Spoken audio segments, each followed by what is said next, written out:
Bienvenidos nuevamente a nuestro podcast La Estación en la edición número 7 que tenemos, y hoy tenemos la oportunidad de platicar con una profesional. Esta es la semana de platicar con una profesional y hoy tenemos la oportunidad de estar con Sonali Campos. Ella es oftalmóloga y aparte de eso también tiene pues una subespecialidad en oftalmología y vitrio, si no estoy mal. Retina y vitrio. Retina y vitrio. Sí. Bueno, a ella nos va a platicar un poquito más acerca, porque esta para mí es una palabra nueva, nunca la había escuchado y seguramente pues también para la audiencia va a sonar como que algo nuevo, y yo me preguntaba, ¿y eso qué es?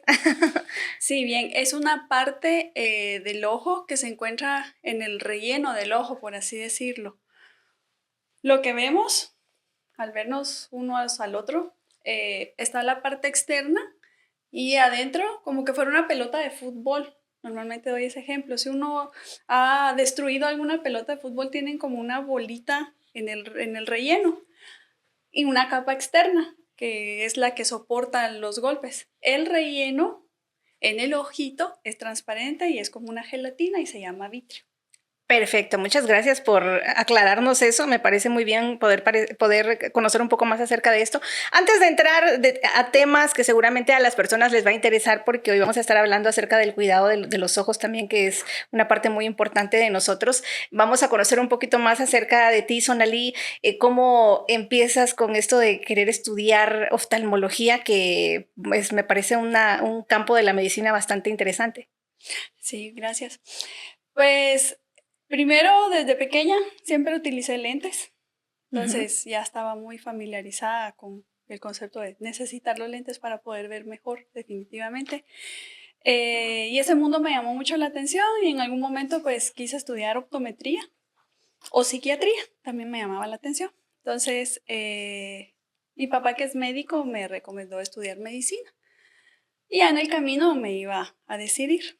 Y en una rotación que tuvimos, que es algo obligatoria, un compañero encontró para hacer las prácticas en Fundal, que es esta asociación que ayuda a los niños con discapacidades, y me tocó mucho personalmente una historia que es incluso la razón por la cual Fundal fue fundada.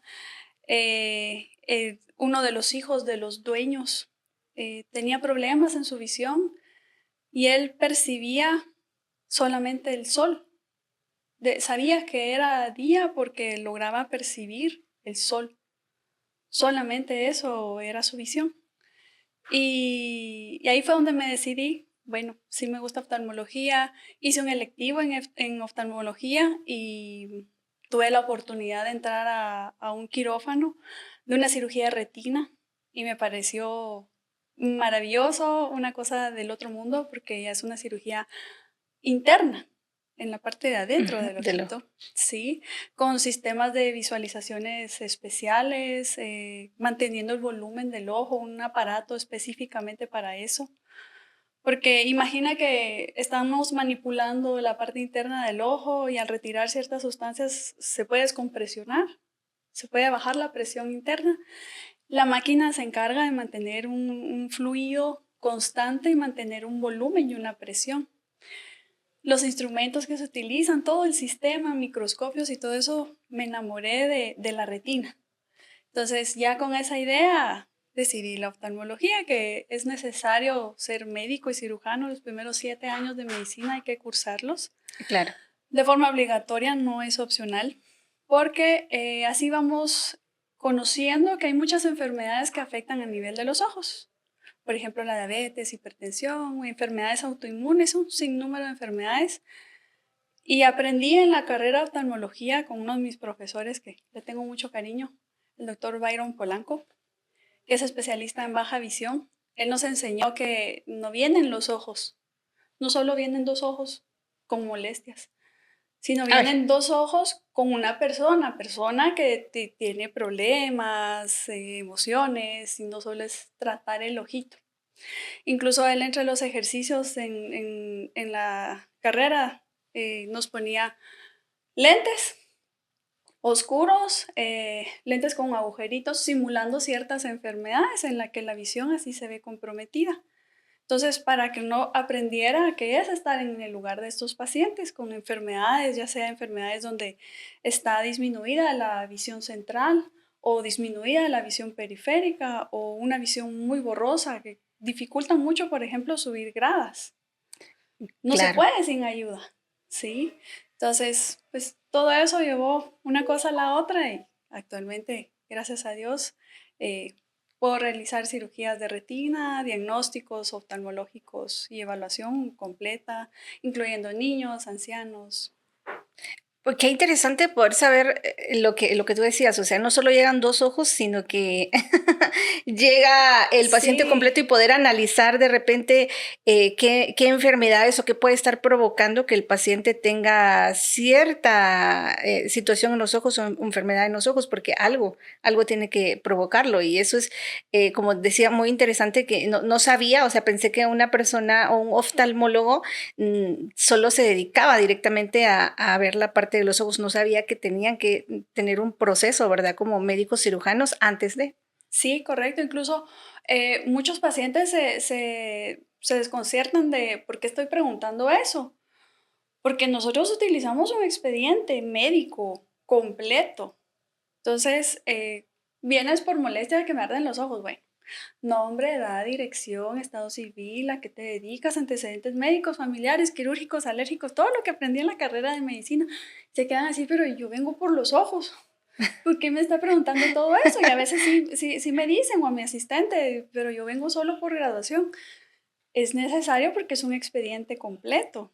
Entonces, hay muchas enfermedades que uno no tiene ni idea que pueden estar alterando la visión y el ojito en sí y causar enfermedades. Y esa es la diferencia, incluso están muy acostumbrados a evaluarse con optómetras, son especialistas en lentes, pero están más enfocados en lo que es los lentes. En cambio, nosotros ya con la base de la medicina ya tenemos que indagar enfermedades, por ejemplo, autoinmunes, antecedentes familiares. Incluso me ha pasado que hago diagnóstico de diabetes o de hipertensión, porque los primeros síntomas, cuando ya está muy descontrolado el paciente, son visuales. Entonces consultan porque una mancha roja. Señor, ¿usted es diabético? No. Pues le cuento que es diabético, Y no necesito lo ciertos sabía. laboratorios y no lo sabía. Y encontramos el diagnóstico, por ejemplo. En el tiempo que llevas desarrollando esto de la oftalmología, ¿te ha tocado de repente o cuando ustedes estudian partir un ojo, ver un ojo por dentro? Me imagino que es parte de, me genera mucha curiosidad y me imagino que ha de ser muy bonito ver algo como eso. Me alegro mucho que preguntes porque sí, muchos pacientes tienen miedo de hacerse procedimientos en los ojos, sobre todo cirugías, porque creen que sacamos el ojito. Ujú. Y no lo sacamos, no lo podemos sacar.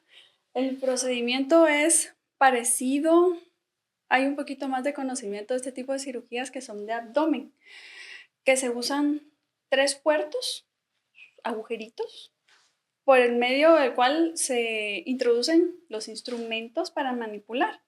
Y hay uno que introduce gas, por ejemplo. Entonces se infla el abdomen, se mete una camarita y ahí podemos operar vesícula por video. Sí, esa es una cirugía de abdomen por video. Sí, ya se pueden hacer apéndices y varias cirugías Cirugías. en el abdomen. En el ojito son 3 incisiones pequeñas, de calibre pequeño, como el grosor de una aguja. Ajá. Entonces se hacen 3 puertos a cierta distancia, en ciertas localizaciones donde no se va a causar un daño. Es un área segura para entrar en el ojito. Y tengo luz, tengo el sistema que mantiene el volumen adentro del ojito, que mantiene el líquido fluyendo, puede Ajá. ser gas también. Y otro instrumento que me ayuda a manipular, ya sea cortar, aspirar, y así hacemos las cirugías de retina. Y eso tiene una cámara, me imagino. Con microscopio operamos. Ah, con Operamos microscopio. con microscopio. El microscopio tiene varios lentes, sistemas de visualización que facilitan ver adentro del ojo una estructura de 2.5 centímetros, que es el volumen del ojo, heridas de micras.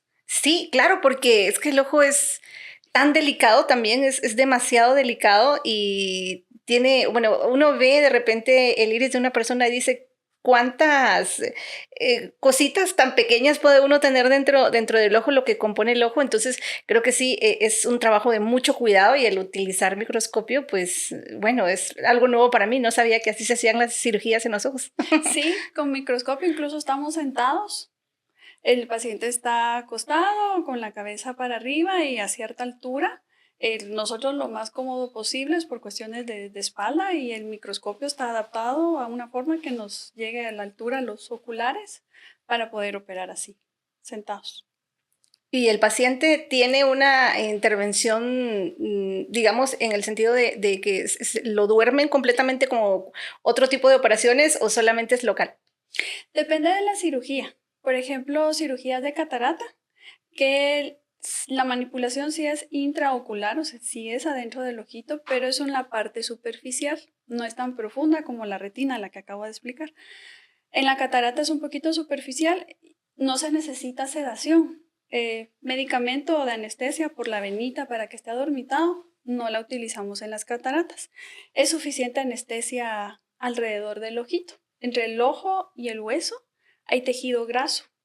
La anestesia va infiltrada en esas áreas y ahí eh, bloquea el movimiento de los músculos, entonces el ojito durante la cirugía está quieto y está sin dolor. A diferencia de una cirugía de retina. La cirugía de retina a veces les molesta un poco la luz que utilizamos ya dentro del ojito, los ruidos de la máquina, es, por varias cuestiones el paciente puede estar un poquito más estresado y más preocupado. Ya son pacientes diabéticos, hipertensos, ellos sí con sedación para que estén más tranquilos, no están dormidos por completo. Necesitamos que estén medio despiertos y que avisen si tienen alguna molestia o si van a toser o si se quieren mover porque estamos adentro del ojito haciendo manipulación. Entonces no están dormidos por completo. Hay otras cirugías que son un poquito más agresivas, que por ejemplo cuando se tapa la vía lagrimal, sí es necesaria una anestesia general porque hay que hacer una pequeña fractura en el huesito alrededor. Entonces ahí sí el paciente está completamente dormido. Y casos especiales, por ejemplo, paciente que no colabore, que no comprenda, paciente, por ejemplo, paciente con síndrome de Down o alguna dificultad para hablar, opta uno por una anestesia general. Los niños, incluso para poderlos evaluar, un bebé, por ejemplo, de 1 año, 2 años, que tuviera alguna esquirla o algún cuerpo extraño, hay que sedarlos un poco porque un niño no se va a dejar tocar los ojos. Sí, claro, es un trabajo muy minucioso, como yo lo decía anteriormente. Tengo una duda. En tu clínica o como, no sé si existe como una asociación entre todos los oftalmólogos que hay acá en Huehuetenango o si no, específicamente en tu clínica, ¿se han detectado cuáles son como las enfermedades más comunes en los ojos que hay acá en Huehuetenango?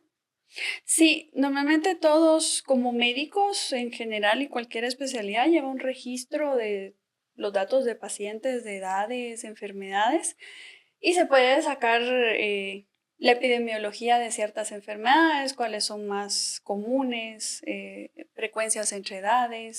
Sí, todo eso se puede analizar. En mi caso he encontrado muchos casos aquí de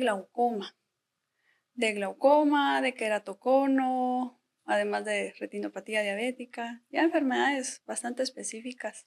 Podemos hablar un poquito acerca de estas enfermedades, cuáles son, porque a veces, como no somos especialistas, nos cuesta un poquito comprender de qué se trata cada enfermedad de repente. Sí, y lo que implica comprender qué es más que todo, ¿verdad? Exacto. Porque tengo muchos pacientes de que les han dado el diagnóstico, pero no entendieron o no comprendieron la importancia del tratamiento y del seguimiento. Saben que tienen algo, pero no saben qué. No saben qué, les dejaron gotitas, a veces se las aplican, entonces sí, sí hay bastante dificultad con esto. El glaucoma es una enfermedad en el nervio óptico. Entonces, como yo lo explico normalmente con mis pacientes, que siento que me entienden un poquito más, les explico que el ojo es como una casa que tiene todos los chorros abiertos, 24 horas de toda la casa, los chorros abiertos. Y así como están los chorros, hay un desagüe completamente independiente del chorrito, pero que tiene que funcionar ese desagüe. Entonces, adentro del ojo hay una parte que se dedica a la producción de ese líquido y hay otra parte que se dedica al drenaje de ese líquido.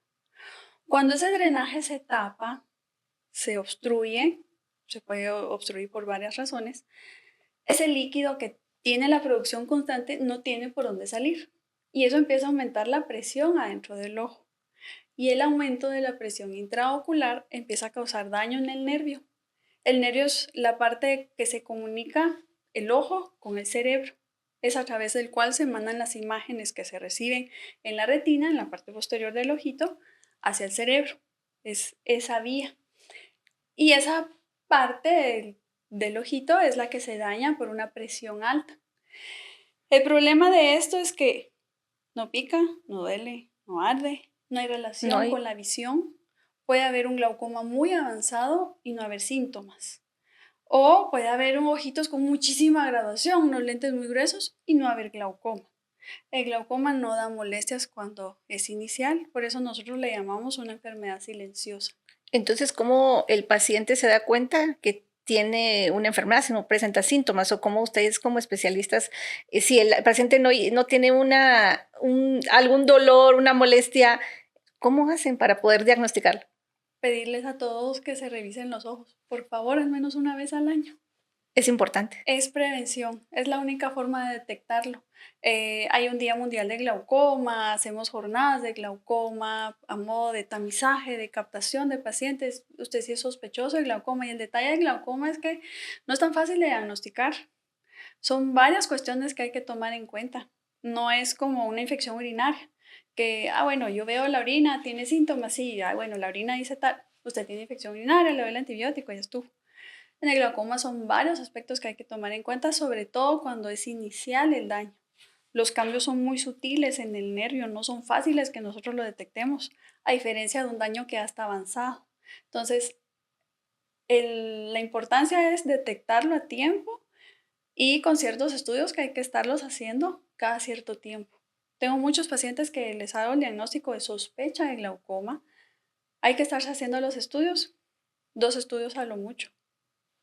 Y pierden el seguimiento, entonces así es muy difícil hacer un diagnóstico correcto también. Sí, seguramente porque como las personas también no tienen ningún síntoma, dicen, ¿para qué me estoy haciendo esto si no tengo nada, no siento nada? Que normalmente Sí. como que el guatemalteco tiene eso de que media vez no tengo ningún dolor, estoy bien, no pasa nada. Eso es mucho el problema que yo les digo, tenemos una cultura de, se me va a quitar. Me echo la gota a la vecina y tal vez se me pasa. No se me pasó, le da el otro ojo. Tal vez sí se me quita. No, si no tenemos educación de prevención, que sería lo ideal. De prevención, y lo que acabas de mencionar, creo que es importante que entremos en este tema también, que es lo de automedicarse, ¿verdad? No solamente estamos hablando de los ojos, sino de que cualquier cosa, un dolor que tenemos, voy a tomar tal pastilla. Antibiótico. Un antibiótico o algo y así. O tenemos una molestia en el ojo, vamos a la farmacia, nos venden unas gotitas de 15 quetzales, 20 quetzales, o incluso en los mercados yo escucho que dicen las gotas para los ojos y le venden a uno algo de 5 quetzales que uno no sabe ni qué es y a veces se lo aplica. Entonces es importante pues hacer la conciencia, ¿verdad? Porque esto me imagino puede repercutir en la salud, o si está recomendado poder echarse gotas en los ojos. No, para nada. Y menos las que venden así en el bus, que tienen hasta puestecitos en los mercados, que para la nube del ojo, lágrima, alacrán, lágrima, zanahoria, yo hasta las coleccionaba. Las guardábamos porque los pacientes no las llevaban ay, es que está no se eche esto, no tienen ni registro sanitario, no saben ni qué tienen, agua con limón puede ser. Completamente. Veneno de culebra. Casi, así les llaman a los medicamentos, o miel de abeja también. Y se miraba así medio espesito, ni idea qué eran, ganas de mandarlos a analizar también. Pero sí, completamente contraindicado utilizar gotas de alguien más, recetarle a alguien más gotas estas me cayeron muy bien, usalas. No, el de la farmacia es especialista en saberse los medicamentos, hasta las composiciones se pueden saber, pero no saben los efectos adversos. Incluso hay una relación entre el uso de gotitas y el glaucoma. El glaucoma se puede causar por muchas causas, múltiples. Hay glaucomas de nacimiento, glaucomas por golpes, por cataratas. El más común es el que expliqué, que es donde se cierra el drenaje. Y hay un glaucoma que se causa por medicamentos. Estos medicamentos los venden sin receta. La Asociación de Oftalmología, profesores, estuvieron en un tiempo luchando y se logró estipular ya con decreto, según el Ministerio de Salud, que se prohíban la venta de estos medicamentos. Porque estos medicamentos, que son corticosteroides, alivian lo rojo, la inflamación, las molestias, pero tienen como efecto adverso aumentar la presión intraocular. Claro. Entonces, cuando nosotros lo dejamos, tomamos la presión del ojo, hay un aparatito especial, le decimos al paciente, bueno, usted tiene tal valor. Le voy a dejar este medicamento. Este medicamento hay que usarlo con cuidado, porque puede subir la presión del ojo. Necesito que vengan 2 semanas, que es el tiempo que normalmente puede causar ese efecto, ese medicamento. En 2 semanas regresa. Ah, bueno, su presión aumentó. Usted es respondedor a esteroide. Estos medicamentos no los puede utilizar usted por su cuenta. Siempre tienen que estar recetados por médico y bajo control estricto. Porque ¿qué pasa? Que el de la farmacia lo dejó. El paciente sintió alivio, no sabía nada de esto, menos del valor previo de presión, y la siguió usando. ¿Sí? 2 meses, 4 meses, 6 meses. Cada vez que tenía rojo el ojo, va la gotita, sin saberlo. Y hay un valor donde el ojo tolera la presión. Por ejemplo, al mes que estuvo usando la gotita, pudo haber subido el valor de la presión, pero el ojo lo tolera. No duele, no molesta. Y esos valores a la larga ya están dañando el nervio. Entonces, a los 6 meses, presiones altas ya causaron daño al nervio. Y lo peor de todo esto es que es un daño irreversible. No se recupera el nervio perdido. Las fibras nerviosas que componen el nervio, una vez dañadas, ya no se recuperan. Y sí puede haber ceguera secundaria a los medicamentos. Actualmente está prohibido venderlos. Las farmacias ya tienen la orden, pero las siguen vendiendo. Claro, sí, porque las podemos ir a preguntar a la farmacia, ¿tiene gotas para los ojos? Sí, tengo de esta y esta, y ya se le ofrecen a uno de diferentes precios, pero uno no sabe que eso está mal, pues entonces creo que este espacio es bastante interesante para que la gente pueda conocer también, porque eso es parte del cuidado de nuestros ojos. Entonces quiere decir que las únicas gotas que nosotros podemos comprar en farmacias son las que un doctor nos receta a través de un diagnóstico. Correcto. Sobre todo si hay ojo rojo, cierta molestia, algo constante y que se repite, eso no es normal. Lo ideal es consultar, tener su diagnóstico y su tratamiento adecuado.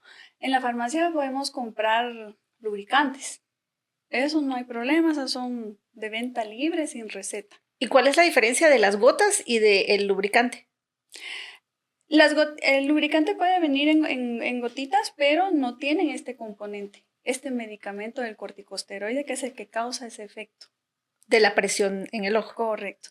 Vaya, qué interesante poder saber sobre esto y que podamos tener clara lo que sí podemos comprar y lo que no podemos comprar en farmacia, y si estamos teniendo alguna molestia en el ojo, es mucho mejor poder consultarlo. Decía anteriormente, no solamente en el ojo, cualquier molestia que podamos tener en general, pues es mejor consultarlo y no automedicarnos, ¿verdad? Creo que algo muy importante que deberíamos tener en nuestra cultura es que desde muy pequeños a poder hacer como que chequeos constantes, hacer diagnósticos, ¿verdad? Porque hay enfermedades que desde muy pequeños se empiezan a desarrollar y ya cuando somos adultos, pues no se complican, ¿verdad? Por eso es de que ahora me extraña porque, bueno, no sé, la cultura de antes era muy diferente, no teníamos como que eso de ir al oftalmólogo, sobre todo porque antes pues no habían como que en nuestra región muchos, ¿verdad? Pero yo veo ahora muchos niños con lentes. Anteriormente, pues de repente íbamos a la escuela y era muy raro ver que un niño utilizara lentes, pero ahora yo veo a muchos niños que utilizan lentes. ¿Cómo poder prevenir estas enfermedades desde la niñez? Con un chequeo Idealmente desde el nacimiento se pueden revisar los ojos de los bebés. Hay ciertos parámetros que contamos de decir, son ojos sanos. Hay algo que nos llama la atención. Puede ser desde el pediatra, un médico familiar, quien le lleva el control de peso y talla al niño. Cuando hay alguna alteración, ya referirlo con el oftalmólogo. La importancia de esto, de que los niños sean revisados, es un niño nace y desde el nacimiento hasta los 12, 13 años se desarrolla todo el sistema visual. ¿Qué quiere decir eso? Si hay algo en el ojo que no permita que la imagen llegue clara al cerebro, el cerebro aprende a ver borroso, se queda viendo borroso. Cuando llegan 15, 17 años, ponemos lentes y se queda en la mitad de la cartilla, ya no mejora. Y eso es porque a nivel cerebral, desde la infancia no se estimuló correctamente el cerebro. El ejemplo que yo les doy a los papás es, hagamos de caso que tenemos un niño postrado en cama desde que nació. Y a los 8 años, usted lo tira a la piscina. ¿Qué va a pasar? El niño se ahoga. Se ahoga, sí. Se ahoga porque cero movimiento muscular, no sabe coordinar, no tiene tono. Algo así pasa con el cerebro.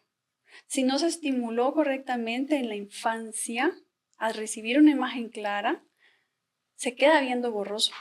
Aún poniendo graduación, poniendo el doble graduación, subiéndole la graduación, ya no logran ver, ya no logran mejorar líneas de visión. Y eso es porque desde la infancia se tenía que haber corregido. Y el detalle es que un niño no va a decir estoy viendo mal. Jamás va a poder decirle, mami, no veo lo mismo que mi compañero. Claro. ¿Cómo vas a ver si eso es así nació viendo? No sabe qué es ver claro, no sabe que está viendo borroso. Entonces esa es la importancia de revisarlos.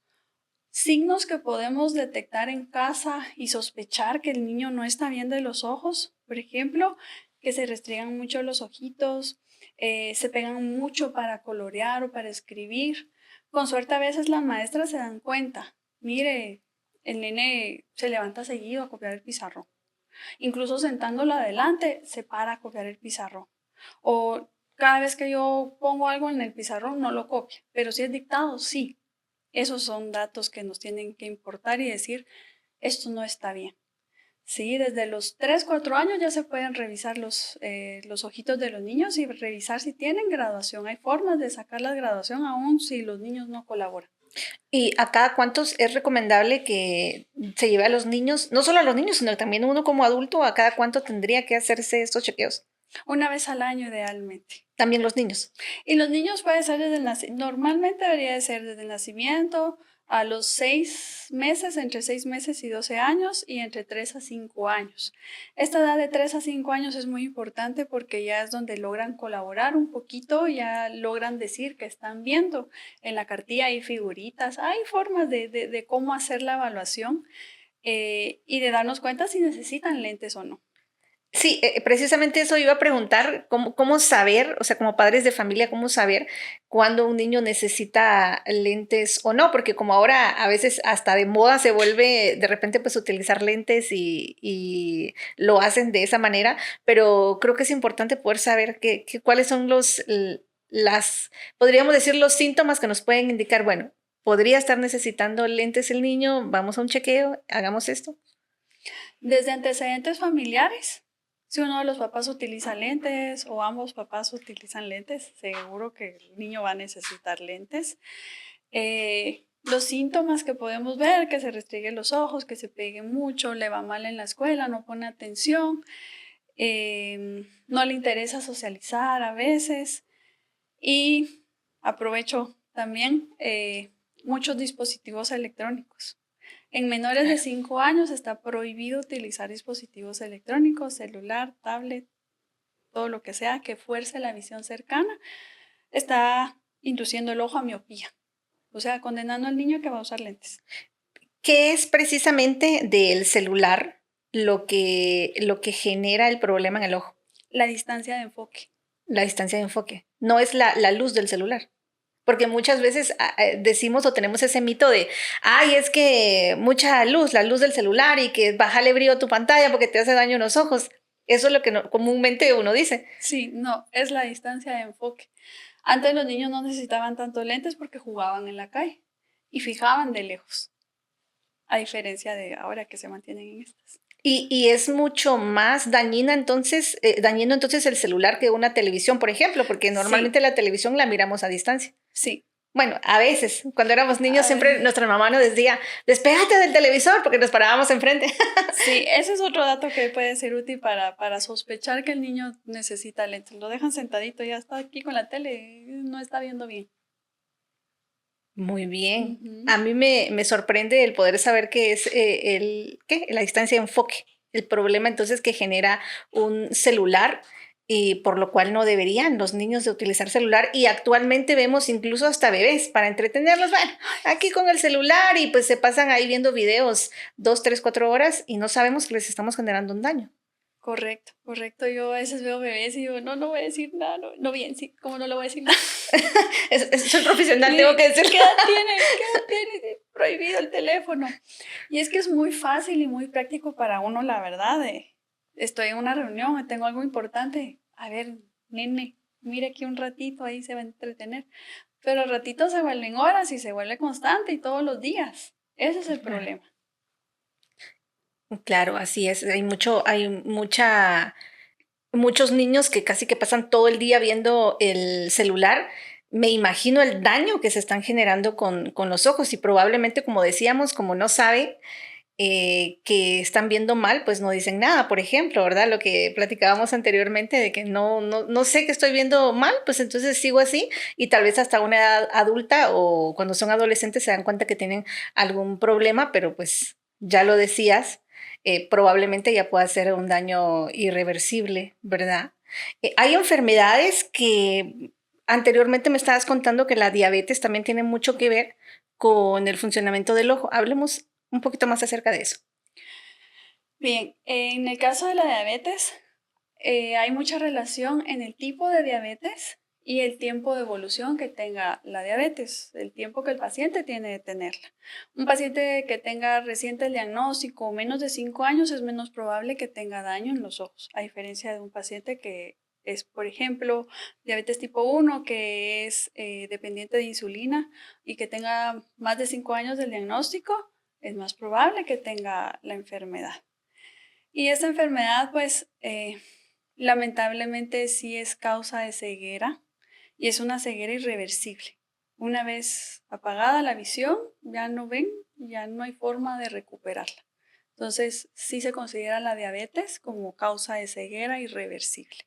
¿Todas las personas que tienen diabetes tienen problemas en los ojos o solamente es como, podríamos decir, una enfermedad que puede aumentar la probabilidad de ciertas enfermedades? Se relaciona con el control. Los pacientes que han estado controlados de sus niveles de azúcar, de hemoglobina glicosilada, es menos probable que tengan el daño, pero va aumentando con el tiempo y con el descontrol que tengan de la diabetes. Pacientes que han tenido glucosas mayores de 200, 300, hasta 500, que han sido hospitalizados, internados varias veces porque se les ha subido mucho el azúcar, porque han perdido el conocimiento. También se asocia, por ejemplo, amputación de algún dedo del pie, daño de los riñones. Todo eso va sumando, sumando, sumando el riesgo de la enfermedad a nivel de los ojos. ¿Cómo puede un paciente diabético saber que tiene una enfermedad? ¿Cuáles serían como los síntomas más comunes de las enfermedades que hay en los ojos cuando se padece de diabetes? Cuando es inicial, no da síntomas, no hay muchas molestias.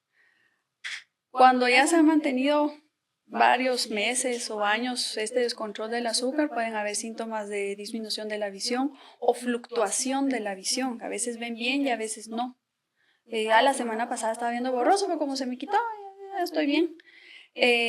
Manchas, mosquitas, dificultad para leer, para distinguir rostros, eso ya es algo más avanzado y de sospechar que ya algo más grave está pasando. Hablemos de cómo la diabetes puede generar un daño en el ojo. ¿Cuál es el daño que genera precisamente la diabetes? Bien, para esto voy a explicar las partes del ojo. Este es un ojito en su parte externa y así es el ojo en la parte interior. La parte interna del ojo es así. Entonces, para que nosotros veamos, la imagen tiene que atravesar esta parte externa, un lente con el que nacemos, que este lente se llama cristalino, y es el que se va opacando y se llama catarata. Este es el lentecito que operamos cuando está opaco. La imagen atraviesa normalmente eso y se llega a enfocar a esta parte de acá, que se llama mácula. Toda esta parte anaranjada en la parte interna del ojo se llama retina. La retina, como cualquier órgano del cuerpo, tiene arterias y venas. Las arterias y las venas, cuando el azúcar está muy alto en niveles del cuerpo, empieza a causar cierto daño.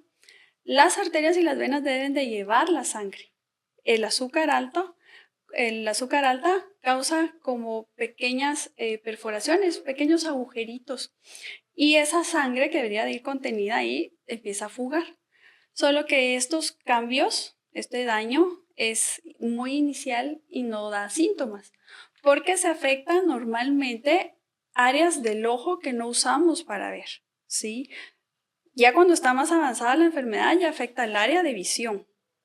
Entonces, al inicio pueden haber hemorragias y no precisamente haber molestias.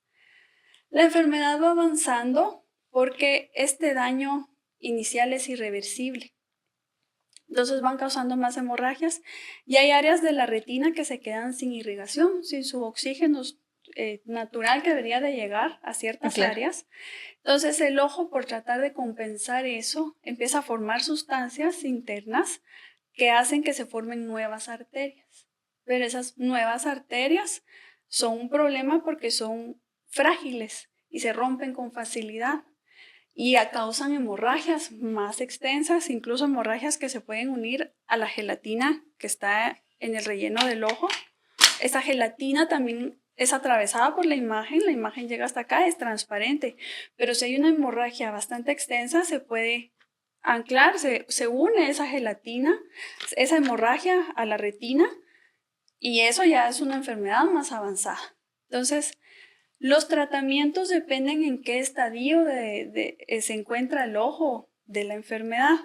Estados iniciales, normalmente llevamos un control más estricto de la diabetes, de la hipertensión, de enfermedad renal, porque todo esto es lo que mete como un círculo vicioso el ojo.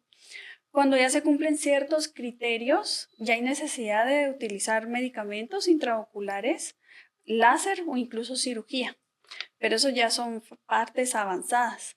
Lo que he tenido mucho problema es, por ejemplo, en los pacientes diabéticos, la importancia del seguimiento, porque en estados moderados iniciamos tratamiento de inyecciones intraoculares, por ejemplo, pero el medicamento solo tiene un tiempo de vida dentro del ojo.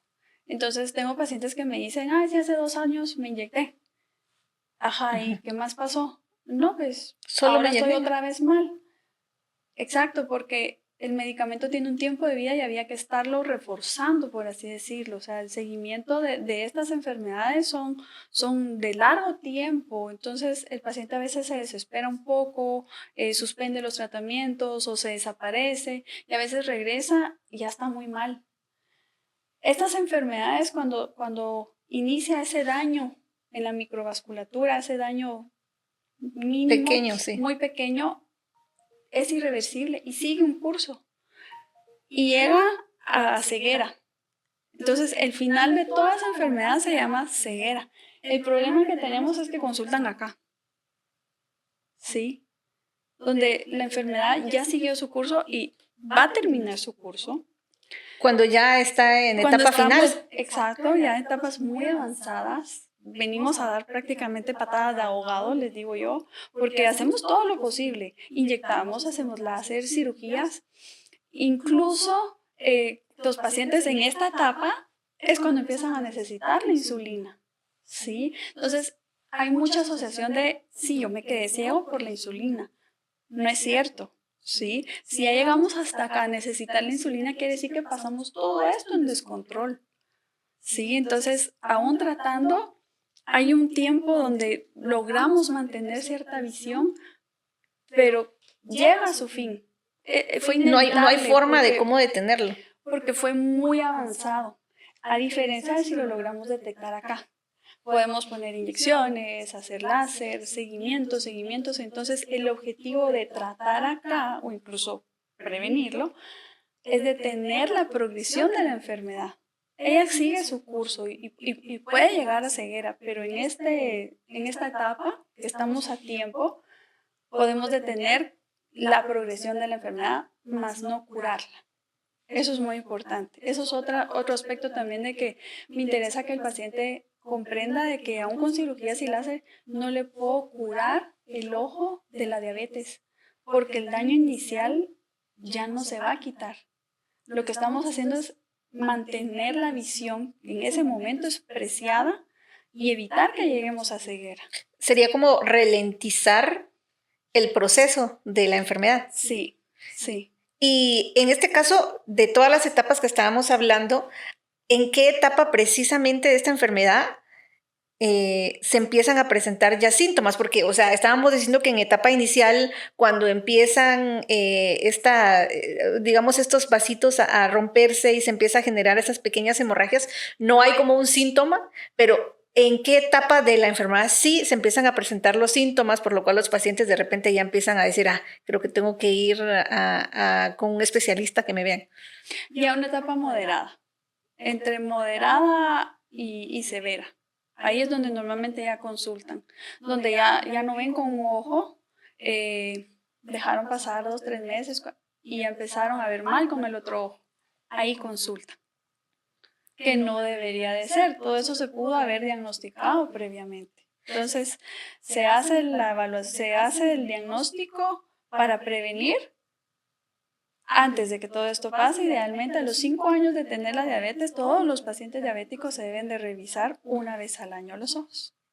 Sí, precisamente eso iba a preguntar, ¿cuánto tiempo era que, digamos, cuando una persona es diagnosticada con diabetes, entonces tendrían que ser 5 años? A los 5 años o a la etapa inicial de su diabetes de la diabetes, mejor dicho, ya puede hacerse los chequeos. Ya se puede, sí. Si el paciente tiene ya el concepto del riesgo, desde que le hicieron el diagnóstico se puede ir revisando una vez al año bajo dilatación pupilar la retina. Y con más razón a partir de los 5 años. Esta enfermedad del ojo por diabetes, si el paciente no tratara la enfermedad, ¿en cuánto tiempo una persona se puede quedar ciega desde el inicio de la enfermedad hasta la etapa final? Depende mucho de cada paciente, porque pudo haber tenido muchísimo descontrol en poco tiempo. Esa ceguera llega rápido. Sí, a pacientes que ya hicieron el esfuerzo, en algún momento sí usaron la insulina, por alguna cuestión la tuvieron que dejar de usar, ya no la pudieron comprar o algo, el ojito logra aguantar un poquito, unos meses, unos años, pero sí hay mucha relación en cuanto a al descontrol del azúcar. Y pasémonos a otro tema que me parece importante también. Ahorita hablamos mucho de la diabetes y creo que es interesante porque hay muchas personas actualmente que padecen de diabetes. Lamentablemente es una enfermedad ahora que decimos, pues es muy común encontrar a alguien que diga yo tengo diabetes, y de saber que estas personas tienden a tener este tipo de problemas en los ojos. ¿Qué otras enfermedades pueden generar problemas en los ojos? Hipertensión arterial, dislipidemia, enfermedad renal, cardiopatías, problemas en el corazón, que hay alguna obstrucción a nivel de las carótidas o todo el sistema que irriga el ojo. También se puede infartar la retina, así como se infarta el corazón. ¿Cómo es eso de infartar la retina? Algún lípido, colesterol, todos estos que uno dice, disminuye el consumo de colesterol porque se tapan las arterias. En el corazón es porque el flujo sanguíneo que debe de pasar en el lumen, en el rellenito de la manguerita de la sangre, esos depósitos, esos lípidos se van depositando en la pared interna, entonces disminuye el flujo sanguíneo. Se va tapando. Se tapan, y eso es lo que causa los infartos. la disminución del flujo sanguíneo y detiene, en el caso del corazón, el bombeo. A nivel de la retina se causan muchísimas hemorragias y sí puede ser causa de disminución de la visión de un momento para otro. El paciente puede decir, ya no veo bien. Disminución de la visión muy agresiva y no ver bien.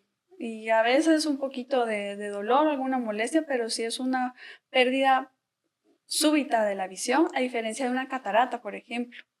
Esa opacidad del lentecito que está dentro del ojo se va dando paulatinamente. Entonces, no es lo mismo de que el paciente refiera, estoy viendo mal desde hace 2 años y cada vez veo menos, a hace 3 días dejé de ver con este ojo. Claro, no hay como que algo, como un indicio, ¿verdad? De que, estoy teniendo una molestia, sino que es de uno solo, podríamos decir, uno empieza a perder la vista. Sí. Bueno, estábamos hablando acerca de otras enfermedades que pueden causar problemas en los ojos. Autoinmunes también, enfermedades autoinmunes, enfermedades infecciosas, toxoplasmosis. La toxoplasmosis, pues estamos en un lugar endémico. Eso se puede dar por comer carne mal cocida o leche no pasteurizada, por alimentos mal cocinados. Comerse un chuco en la calle, puede haber una infección muy severa en el ojo. Yo pensé que comerse a cualquier cosa en la calle solo generaba problemas gastrointestinales. No solo, también en los ojos. Bueno, es importante saber eso entonces porque a veces no sabemos el daño que nos estamos haciendo porque decimos, me dio dolor en el estómago, me tomo una pastilla para alivianarme o estos tipos de medicamentos. No voy a hacer no voy a hacer mención de las marcas, pero sí se toma uno eso y bueno, dice, el otro día ya se me pasó, pero de repente pues eso puede también generar daños en otras partes del cuerpo, ¿verdad? Sí, correcto. Hablemos también acerca de las recomendaciones que podemos darle a las personas. Hablábamos de no automedicarse, no utilizar gotas o comprar de estas gotas que normalmente venden en la farmacia y mucho menos en el mercado, ¿verdad? ¿Qué otras recomendaciones podríamos hacerle a las personas para que puedan cuidar su vista? Pues además de llevar a los niños para revisión, utilizar los lentes si los tienen recetados, que sí tengo muchos pacientes de, sí me los dejaron, pero no los usé, ahí están. Entonces, no, ¿para qué los compró? Sí, no. No frotarse los ojos, eso sí, muy importante. No sabemos el daño que nos estamos haciendo por frotarnos los ojos y no dejar que los niños se froten los ojos. Porque sí se altera la superficie del ojo a modo de generar cierta graduación, incluso generar una enfermedad que si ya está predispuesto el ojito a padecerla, ayudamos a que padezca de esta enfermedad que es el queratocono. Sí, hace un año aproximadamente yo fui y me recetaron estos lentes y la chica que me atendió me platicaba eso, no hay que frotarse los ojos y a veces uno pues se levanta y se hace los ojos así con lo más duro que puede. Y yo no sabía, bueno, en la forma en la que ella me lo explicó me decía, lo que pasa que se van haciendo como que, o sea, digamos, el ojito se va teniendo como unas ondulaciones o algo así como como que se va deformando, ¿no? No sé si sea eso precisamente lo que pasa.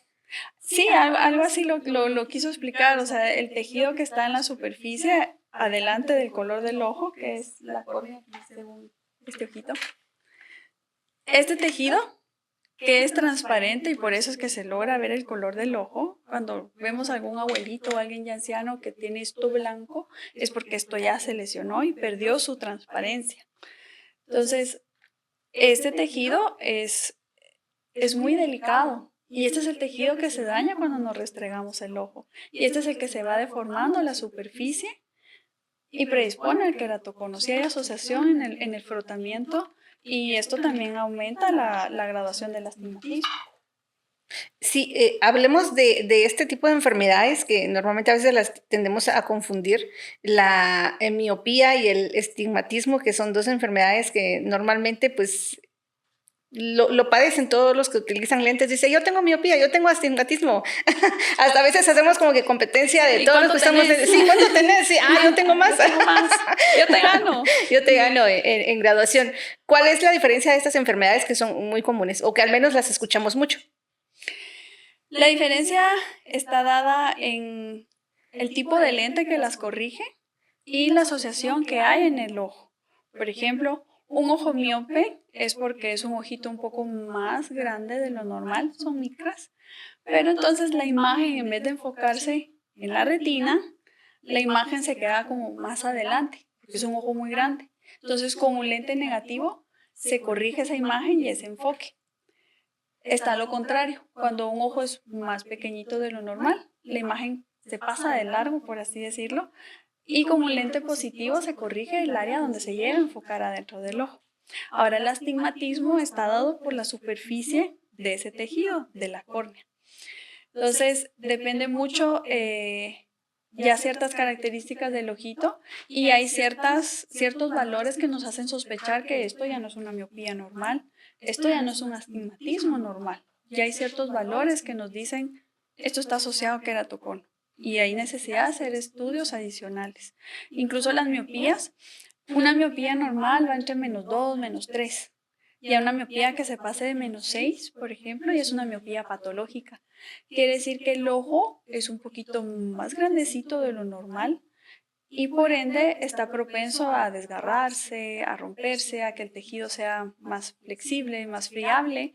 Entonces son ojitos más grandes que están predispuestos a lesiones internas como agujeros en la retina o incluso desprendimientos de retina. Bueno, y por ejemplo, el utilizar los lentes, esto tendría que generar como una cura, por así decirlo, de la enfermedad, en este caso, por ejemplo, de la miopía o el estigmatismo. O No, solamente los lentes son para como seguir previniendo que la enfermedad avance. los lentes son ayuda óptica, entonces el objetivo es que vamos a mejorar visión. Sin embargo, la miopía puede seguir progresando, seguir aumentando, usemos o no usemos los lentes, al menos en un adulto. Y está asociado también a otras enfermedades, pero, por ejemplo, usar los lentes no quiere decir que vamos a dejar de necesitarlos en algún momento o que se nos va a quitar la graduación. No es cierto, no hay así de, ay, hoy toca quitar lentes. No, es raro que disminuya el valor, incluso es más la tendencia de que va aumentando la graduación. Pero depende mucho de cada paciente, incluso cada ojo en el mismo paciente puede ser diferente al otro. Hay unos ojitos que progresan mucho, la miopía va aumentando muy rápido y en el otro ojito se queda estable. Entonces, esa es la importancia de estarse revisando cada cierto tiempo, idealmente cada 6 meses, cada 8 meses, estar checando la graduación. Normalmente el paciente que ha usado lentes por mucho tiempo logra identificar el momento en el que ya necesita cambio, porque dicen, yo antes miraba bien a esa distancia y ahora ya no, seguro ya me subió la graduación. Y efectivamente, normalmente tiende a ir aumentando. Bueno, entonces es importante saber que no solamente es de utilizar los lentes, sino que hay que hacerse los chequeos, y ya lo decíamos, un chequeo anual con el oftalmólogo es lo más ideal, ¿verdad? Para poder detectar cualquier tipo de enfermedades o para poder de repente controlar la enfermedad que se tiene ya.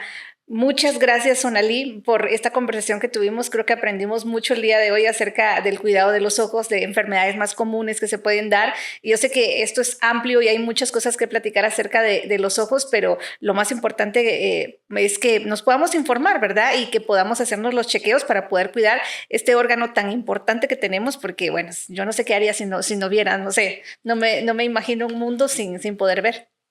Sí, pues a ustedes gracias a la producción de la radio, de Radio Más y de la estación por la invitación y el espacio aquí para la oportunidad de poder enseñar un poquito más a que las personas pues aprendan, comprendan sobre todo qué es lo que me interesa y si tienen alguna duda pues a las órdenes también. Gracias, Sonali. ¿Dónde podemos encontrar tu clínica? Aprovechando para las personas que estén interesadas en hacerse una consulta. Gracias, estoy en zona 1, enfrente del Hospital La Fe. Después de la rotonda, a la izquierda, empezando a subir, del lado izquierdo están las clínicas, zona médica se llama, y estoy en el segundo nivel, a las órdenes. Muchas gracias. ¿Y los horarios también de atención para que las personas o un número de contacto, por ejemplo, redes sociales? De lunes a viernes, sábados también atiendo, solamente bajo cita. Alguna emergencia o algo, pues también estoy a las órdenes, solo que me avisen con un poquito de tiempo. En redes sociales me pueden encontrar como doctora Sonali Campos, en el Facebook estoy y ahí están los números de teléfono y la dirección exacta. Bueno, ya lo saben, pues es importante que nos podamos hacer un chequeo una vez al año, por lo menos, cuidar nuestros ojos, porque es algo de verdad muy importante. Yo siempre hago este ejemplo cada vez que tenemos que cuidar un órgano, hablamos de un órgano. ¿Qué haríamos si no podríamos escuchar? ¿Qué haríamos si no podríamos ver? ¿Qué haríamos si no podríamos hablar? Porque pues estos órganos son bastante importantes. Entonces, a cuidar los ojitos. Qué bueno haber tenido por acá a la doctora Sonali Campos con nosotros, aprendiendo un poco más. Recuerden que una vez al mes siempre traemos a un profesional para poder hablar algo de salud. Hasta una próxima, estaremos con ustedes acá en la estación.